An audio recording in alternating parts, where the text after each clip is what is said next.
we did a little Guram Kataladze Georgian fighter segment, but let's get into the real Georgian fighter segment. Since I just am in love with the bantamweight division, let's go Georgian fighter segment right now. Merab Dvalishvili versus Marlon Moraes. This is the opportunity for Merab Dvalishvili to crack in and get that belt. I keep saying, I am so dumb, but I keep talking about how this guy's going to get a bantamweight. He's going to be a contender soon.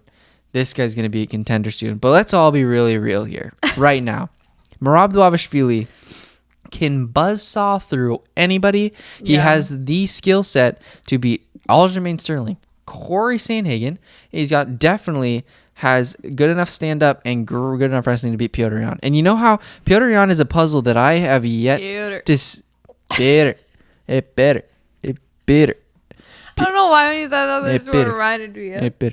Petr Yan has a skill set that I don't think a lot of guys can crack, especially that are in that top 15. But I will go out on a limb here and say that Merab Dvalishvili, he's got the cheat sheet. You know, like when puzzles have like a little. Don't puzzles have a picture sheet that shows you where to put the pieces? Is that I don't think that's never been a thing. You kind of have to clutch up, huh? With puzzles. Do they tell you? Do they have picture of how you do it, but they don't tell you like what that would be. It's not a Lego set. Telling you where a piece of puzzle goes. It's a puzzle. They don't give you a guide, direction, instructions to do the puzzle. Well, let's imagine they give you a photo. Let's imagine a world where they have the Lego instructions for a puzzle. Merab's got that. They have like Merab's got that cheat sheet. Paint by numbers. Huh? Like paint by numbers. Like, you know, where it's like you do the certain colors and like 2 is like you go, you know, like that. And it makes like a really big, like cool picture. Yeah. Whatever. Merab's got the cheat sheet. He can do everything. Pieces. I've never seen a more relentless fighter in my entire life. He's so good at everything. Like, he doesn't get a takedown. You better believe that man's getting a freaking takedown.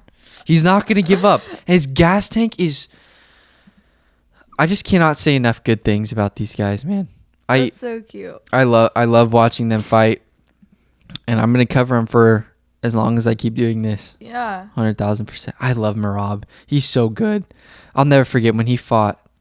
He's just a different beat. Like, John Dodson was not ready. Cody Stamen, good wrestler.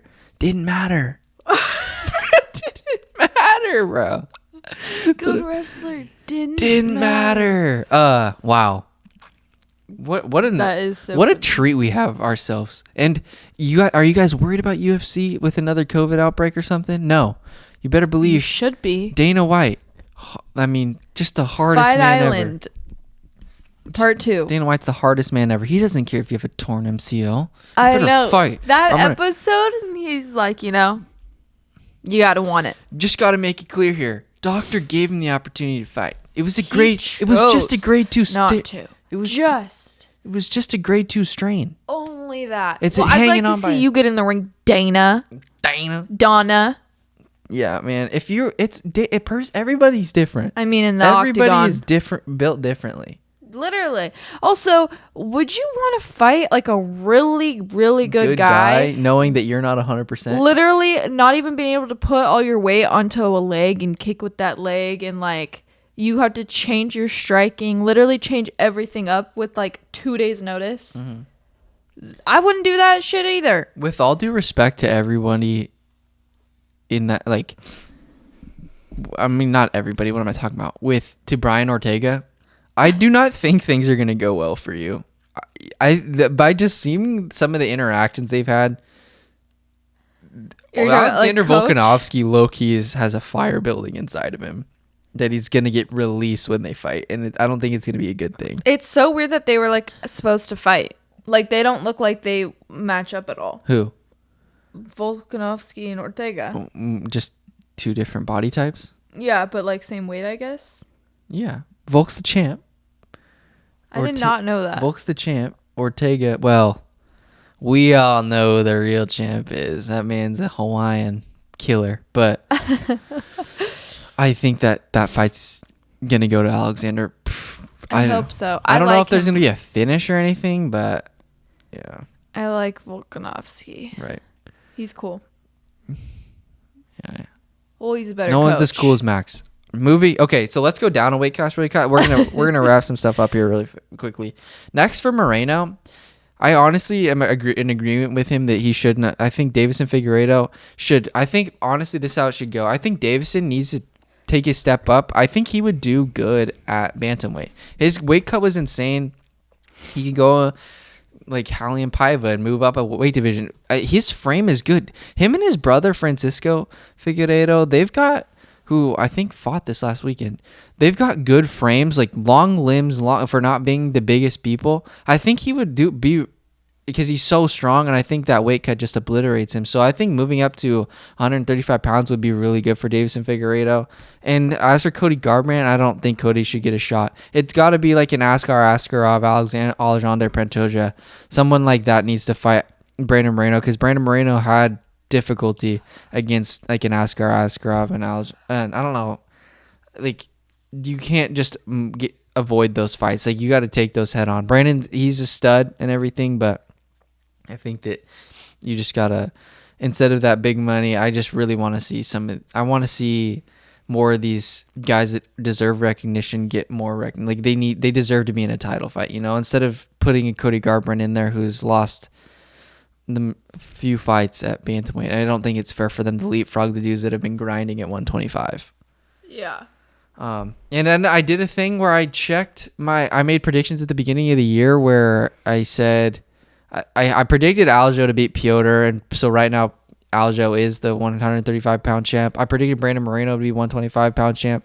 I predicted Conor to be 155-pound champ. That's not happening this year, 100%. I predicted Colby and Leon. Speaking of Colby, I think that Colby versus Usman fight is going to get done, like signed really soon.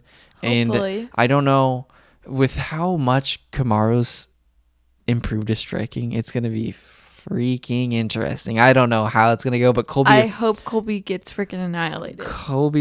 I think Colby could... It's either going to be Colby or... I just don't know. I think there's going to be an upset at 170 sometime. After seeing Kamaru get cracked by Gilbert, anything's possible. But I had Colby and Leon by the end of the year. I think they could maybe become champ. But Kamaru, that's a tough test for anybody. I'm just really excited. That's going to be freaking crazy. And then I don't think anybody is going to be Israel anytime soon. I had Vettori maybe, but I'm happy Vettori got a title shot. That's sick. It's going to be Whitaker versus Israel going to fight soon, and Whitaker. As much I want to say Whitaker. No, Whitaker. I just don't. Israel's so good. No, 205, Jiri Prochazka, like I said, is going to revitalize that division. And then if Bones fights anytime, that 265-pound title, that's up for the taking. I think Cyril Gane, though, is a sleeper. I think he has a skill set to beat Francis Ngannou because he can stand with him, and he's got good ground game. But Francis isn't going to really try to take it to the ground unless he really feels like, because like Stipe tried to get it to the ground, and then he utilized his ground game to nullify that, and then they just ended up being on the ground because he like sprawled and started hitting him with hammer fist. So I don't think if you don't initiate that, Francis will stay standing with you. Yeah, that's true. Which is dangerous. But if anybody's going to do it, it's going to be Cyril because he's never been clocked like that before. So he's going to be fearless going in there. And if he does get hit, he's still going to be fresh. You know what I mean? But all it takes is this from Francis. Literally. To put your lights out. Last thing. Just a little. Magomed Ankalaev versus Volkan Oezdemir. Volkan has a chance to come back. I think he lost to... He's still a really good fighter. He lost to... Jiri Prochazka, and then Magomed Ankalaev has a chance to, really put his foot in the door at the 205-pound division, because that division's wide freaking open. Besides like Jiri at the top, and you've got the two guys, Glover and Jan, the champ, obviously. You've got some good young guys coming up, like because Magomed beat Nikita Krylov. That was a good fight, but Magomed's a massive individual for being, because when you think of some of these guys from like Russia and stuff, they're not like the biggest, like they're tall, they're around 5'9", 5'10", not 6'4", like 200 plus pounds. Like it's like a bad night. It's like a nightmare. You know what I mean? Literally. And he's 15-1. My guy, he's 29. Oh yeah, he's gonna be one of the bigger problems at 205 pounds. That's gonna be crazy. At some point, like when Hiri and Magomed fight, that's gonna be sick. Magomed's got good stand up, good everything. He just is a tank of a human being. But that's all I've got to say for this episode, dude.